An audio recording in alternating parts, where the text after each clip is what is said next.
안녕하세요. 플립입니다.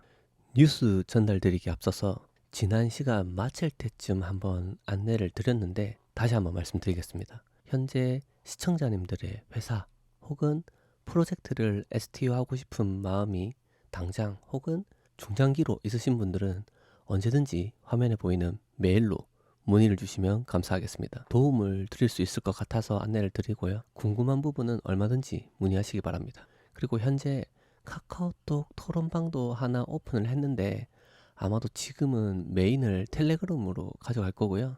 텔레그램 접근이 어려우신 분들을 위해서 카카오톡 채널도 오픈을 했습니다. 많은 참여 부탁드립니다. 저희 이메일, 카카오톡, 텔레그램, 트위터에 대한 정보는 영상 하단에 누르면은 바로 접속이 가능한 링크를 달아두도록 할 테니까 편하게 사용하시기 바랍니다. 메일이 제일 낫고 텔레그램을 또 자주 이용하기 때문에 방에 오셔서 DM을 주셔도 좋습니다. 그럼 이어서 뉴스 전달 드리겠습니다.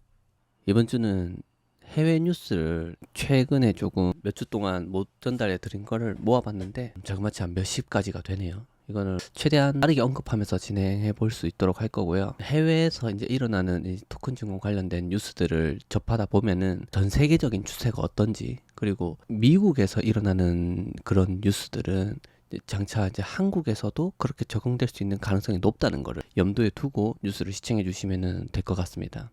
그 중에 가장 눈에 띄었던 뉴스, 아무래도 제가 아이넥스에 대해서 좋은 감정을 갖고 있기 때문에 굉장히 큰 뉴스가 하나 나왔어요. 그래서 그 뉴스를 한번 전달해 드리려고 합니다. 내용은 DSDC라는 회사랑 아이넥스가 ADR을 이제 할 수 있도록 협력을 하겠다라는 뉴스인데요. 이 뉴스는 조금 의미하는 바가 큽니다. DSDC가 어떤 회사냐? 잠깐 볼까요? DSDC라는 회사인데 보면 이제 디지털 형식으로, 그러니까 분산 원장 방식으로 국경을 넘어서 예탁 증서를 발행해서 미국에 상장을 시킨다는 내용입니다. 그런 걸 주로 하는 회사고, 그러면은 여기서 말하는 ADR은 뭐냐?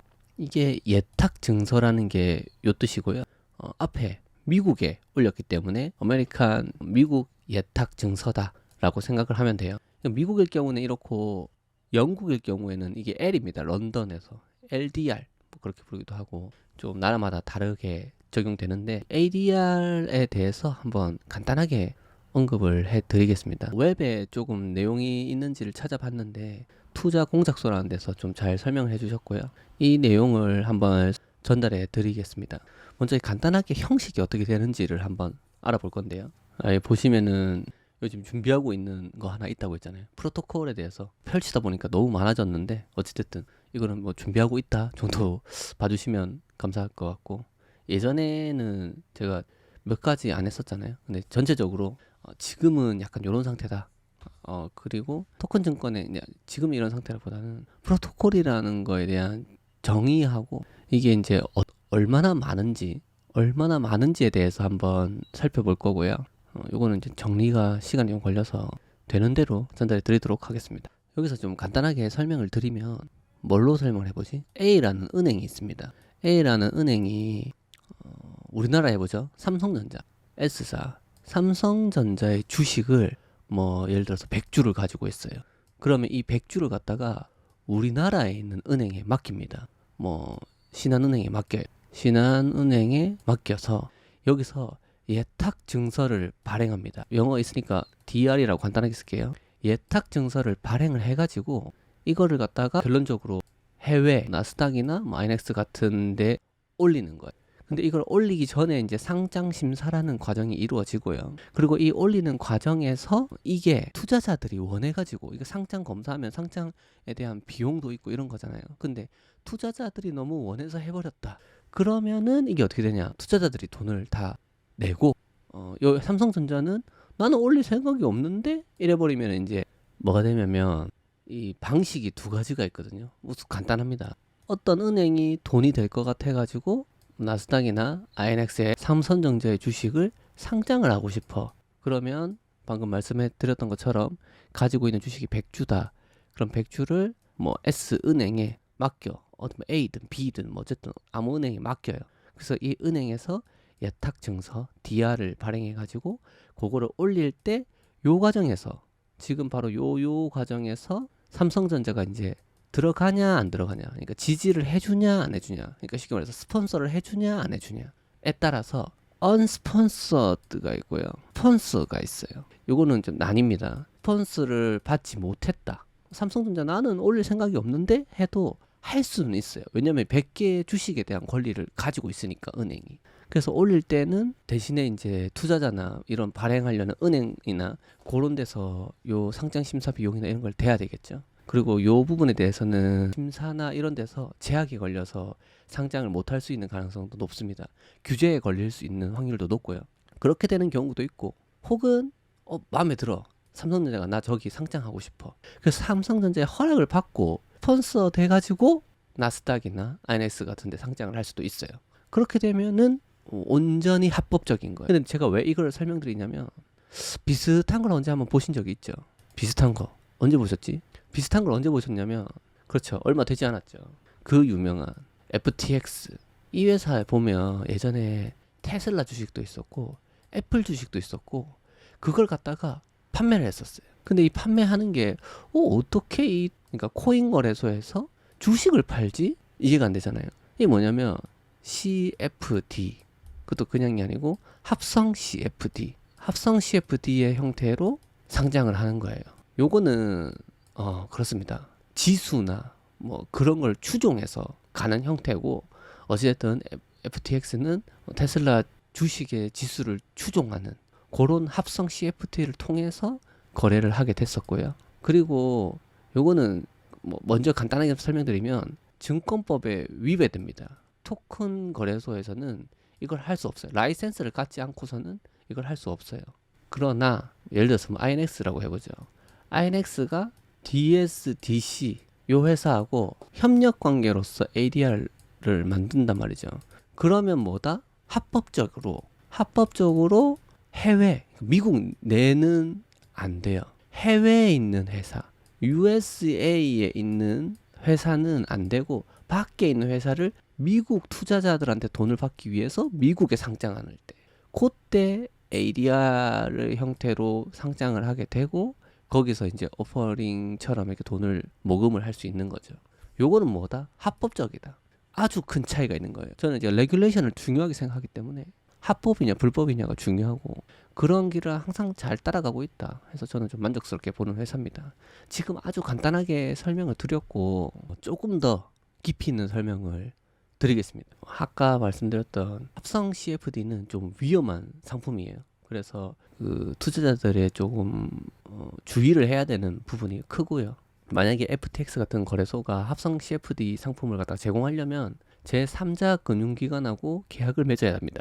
그러면 제3자 금융기관이 이런 주식을 보유하고 있으면서 그 보유한 주식에 해당하는 만큼을 갖다가 가격 변동을 추적하는 CFD 상품을 FTX 거래소에서 만들었었던 거죠. 근데 미국 증권법에 따라서는 코인 거래소에 상장하는 것은 불법이다, 위법 행위로 간주한다라는 거고요.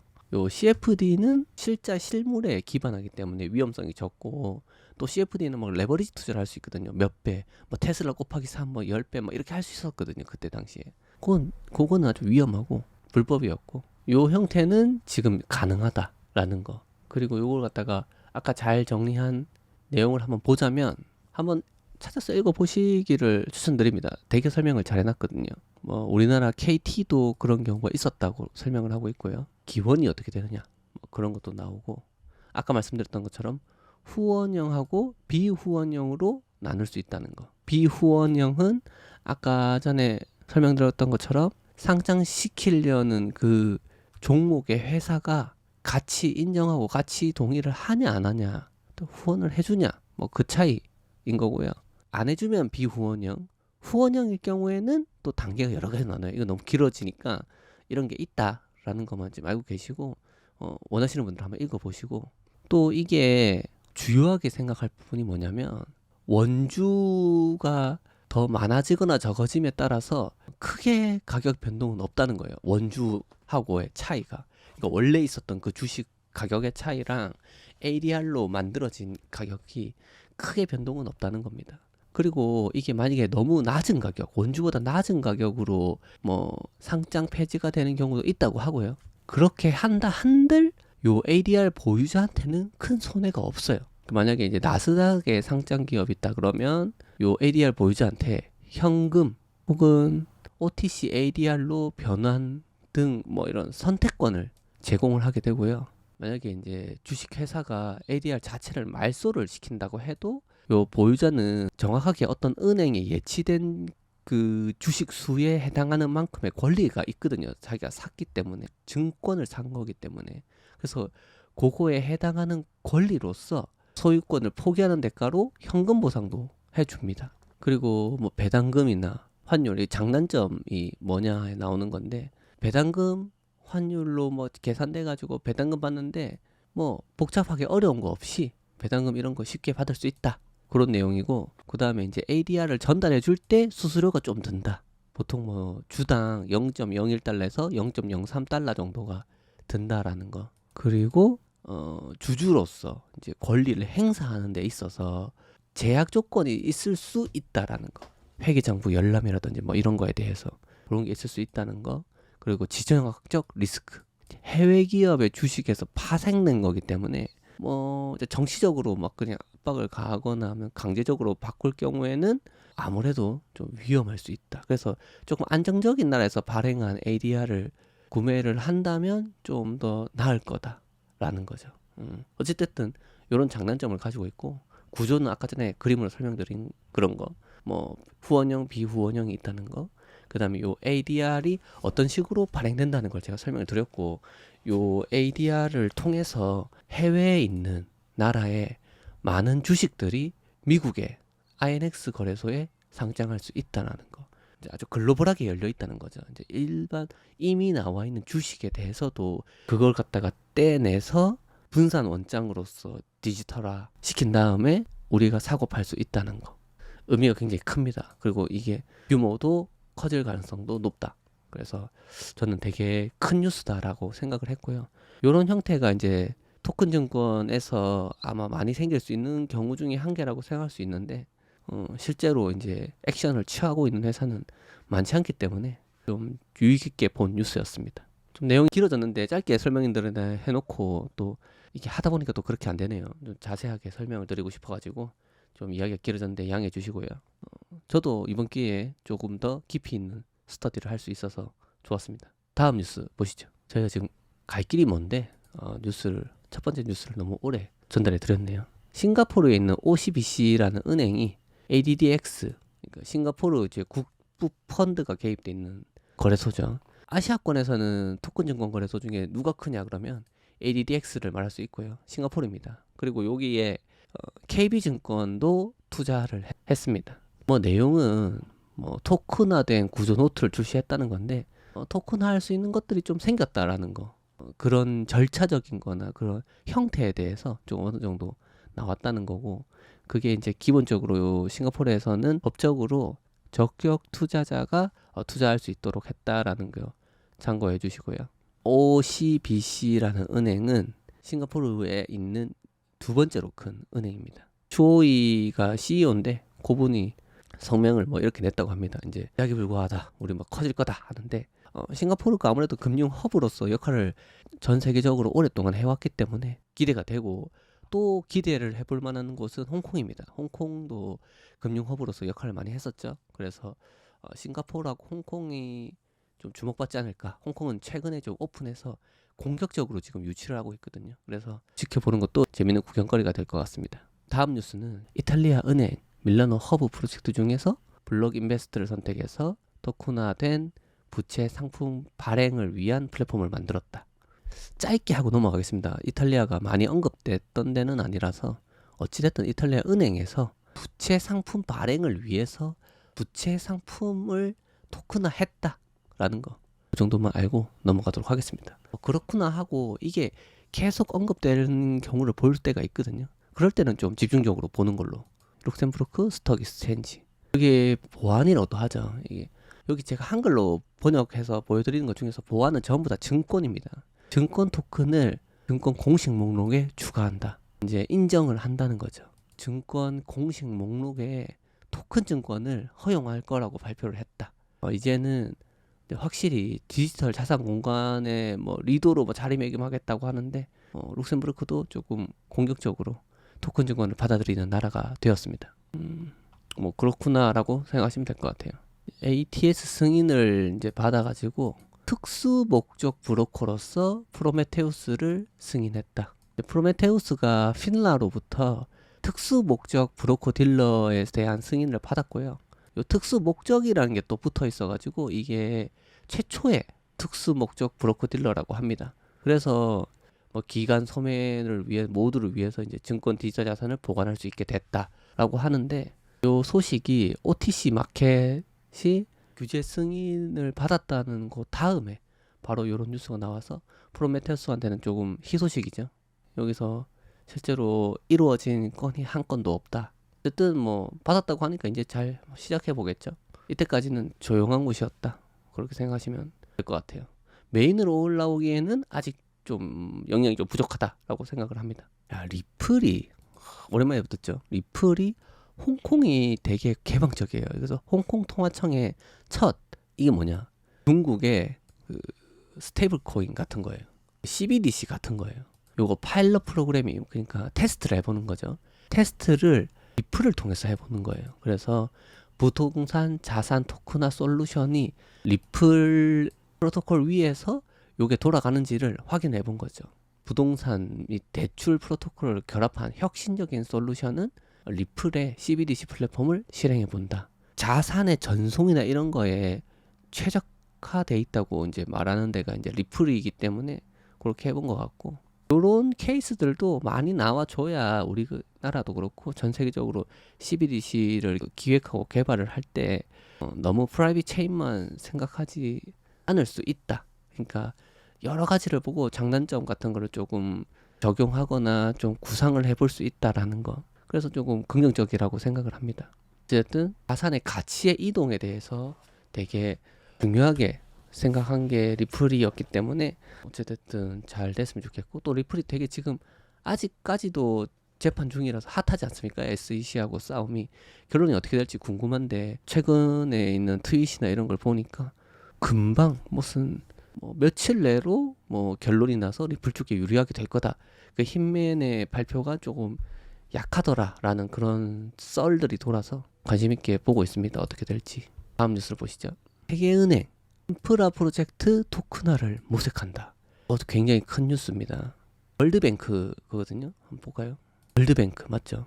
인프라 프로젝트로서 토큰화를, 자금 조달 격차를 돕기 위해서 토큰화를 한다는 건데, 민간 투자가 적고 정부에서 내려니까 조금 돈이 모자란다 이런 거겠죠, 결론적으로는. 그러면서 민간 자금을 활용하려는 그런 수요가 있다. 그래서 뭐다? 기간에 이제 기반 시설의 건설이나 이런 거에도 토큰 증권을 월드뱅크에서 좀 활용을 해보겠다, 그런 거죠. 되게 좋은 뉴스라고 생각을 하고요. 우리나라도 뭐 예를 들어서 나라 차원에서 세금이나 이런 게 문제가 될 것 같으면 어떤 사업을 할 때 토큰화해서, 뭐 예를 들어 볼까요? 거가대교를 짓는다든지 영종대교를 짓는다든지 뭐 이렇게 했을 때 그런 다리들의 돈을 이제 나라에서 다 지으면 좀 부담이 될 수 있기 때문에 민간 자금을 토큰 증권으로 발행해서 돈을 걷고, 그러면 이제 그거는 이제 투자한 사람들이 이제 그게 권리가 있으니까 그 자동차들이 다니면서 내는 통행료를 토큰 보유자들한테 나눠줄 수 있다. 그래서 굉장히 좋은 뉴스다. 블록체인 토큰화 액세스로 굉장히 민주화되고 있다. 조달 격차를 돕기 위해서 그렇게 월드뱅크가 나서서 앞서서 뭔가를 하고 있다라는 거, 굉장히 좋은 뉴스라고 생각하고 좀 바람직한 방향이다라고 생각을 합니다. STO 박스도 유명한 토큰 증권 관련된 플랫폼 중에 하나인데, 칸델라라는 토큰이 있거든요. 이게 명품을 소유할 수 있는 독점 기회를 준다. 결론적으로는 이런 거 부동산인 것 같죠. 딱 봐도 여기 정글에 자리 잡은 12개의 고급 4베드룸, 뭐 5베드룸 빌라로 구성된, 그걸 갖다가 칸델라 토큰을 해가 출시해서 최소 5,000불 정도를 이제 투자를 하면, 그래서 이제 뭐 할인 혜택도 받고 뭐 임대 수익도 내고 그런 게 된다는 거죠. 우리나라에서 있었던 무슨 서울을 뭐 토큰한 이거 다 그냥 헛소리고요. 그런 건 다 그냥 사기꾼들이고 실제로 증권인 상태에서 이렇게 이루어지고 토큰화 되는 거는 그거는 이제 토큰 증권의 큰 장점이고 그런 법규 내에서 올바르게 이제 투자할 수 있는 방법이기도 합니다. 단지 이제 투자자들이 이제 막상 우와 좋다 새롭다 하면서 그냥 투자하면 안 되고 확실히 DYOR 하시고 이게 이제 사기인지 아닌지 뭐 얼마나 수익성이 나고 있는지 이런 것들은 꼼꼼하게 체크를 해보시기 바랍니다. 멋지네요. 정글에 이런 데가 있다 그러면 멋지긴 하네요. 어쨌든 그런 뉴스가 있다. 브로커 딜러 이제 기본적으로 거래를 하기 위해서 브로커 딜러 라이센스가 필요하거든요. 브로커 딜러 라이센스를 갖고 있는 뭐 부스테드 증권 회사인 것 같은데 얘네가 업스트림 디지털 증권에 대한 액세스를 제공한다. 업스트림은 뭐냐? MERJ라고 시즌 1에서 좀 언급을 많이 드렸던 쉐셀제도에 있는 거래소가 있거든요. 근데 그 거래소가 가지고 있는 업스트림에서 이중 상장 증권을 거래할 수 있도록 허용한다. 그러니까 디지털 증권의 유동성을 제공할 수 있는 시장으로서 OTC 마켓이나 나스닥이나 뭐 뉴욕 증권 거래소 같은 데서 이중 상장에 관심 있는 회사를 적극적으로 찾고 있다. 그런 내용이다. 간단하게 그 정도만 언급하고 넘어가겠습니다. 같은 뉴스네요. 업스트림 이중 상장 신청을 발표했다. 업스트림의 계획된 이중 상장 이제 구성에 대해서 잠깐만 이것만 보고 넘어갈게요. 이중 상장은 신용, 직불, 페이팔, USD하고 USDC 이런 것들을 이용해서 투자자가 쉽게 액세스할 수 있는 거죠. 쉽게 말해서 USDC만 난 많은데 이걸 빼가지고 돌려가지고 막 이렇게 현물로 내서 이렇게 하기는 어렵기 때문에 USDC로 직접 투자할 수 있도록 해준다. 그런 거죠. 업스트림 하면은 자동적으로 MERJ 익스체인지가 머릿속에서 나오는 게 좋습니다. 이게 찾아보니까 농업이라는 프랑스 말이더라고요. 이 플랫폼에서 블록체인 채권을 계획하고 있다. EIB가 계획하고 있다. EIB가 뭐냐? 유럽 투자 은행이고요. 서로 다른 플랫폼에서 세 가지 블록체인 발행을 수행했다. 거기서 이제 뭐 디지털 채권을 계획하고 있다. 농업에 관련된 블록체인 채권을 계획하고 있다. 그렇게만 알고 넘어가겠습니다. 골드만삭스, JP모건, 도이치뱅크겠죠. 요게 텔아비브면은 이스라엘이고요. 이스라엘 수도죠. 여기도 금융으로 되게 뛰어난 곳이고 블록체인 국채를 텔아비브 증권거래소와 이스라엘 재무부는 블록체인 국채 발행을 위한 개념 증명 프로젝트 댄이 5월 31일 성공적으로 진행됐다고 발표했습니다. 여기에서 블록체인 국채 발행을 위한 개념 증명 프로젝트 이든이 얼마나 큰 사이즈로 하고 있는지 붙어 있는 이스라엘 은행 5개랑 요건 우리가 잘 모르죠. 이스라엘 은행. 요거는 알 거예요. 바클레이즈, MP, 리바스. 이거는 브라질 아닌가? 좀 헷갈리네. 도이체뱅크, 골드만삭스, JP모건 이 세계적으로 유명한 은행들이 프랑스 은행인 것 같습니다. 어쨌든 요 세계적으로 유명한 요 은행들이 린치도 있네요. 들이 이제 분산 원장 시스템이죠. 토큰으로 국채 발행을 프로젝트에 참여를 했다. 은행들 사이즈가 보통이 아니죠. 프로젝트에서는 VMware라는 블록체인을 사용했고요. 이런 데랑 파트너 관계를 맺었다. 이스라엘을 무시할 수가 없습니다. 잘 좋아서 전 세계에서 좀 시달릴 수 있는 계기가 됐으면 좋겠네요. 이거 굉장히 흥미로운 뉴스입니다. 스위프트는 토큰화 상용 응용성 시험을 퍼블릭 블록체인으로 확장한다. 와, 이거 알죠? 국가 간에 이제 은행할 때 보면은 송금할 때 무조건 스위프트죠. 애지간한 나라들은 전부 다 스위프트를. 그런데 어쨌든 스위프트가 체인링크랑 협력을 해가지고 실험을 해봤다는 거죠. 블록체인 상호 운용성 문제를 탐구하기 위해서. 의아스럽죠. 체인링크는 오라클인데 뭐지? 라고 생각할 수 있겠죠.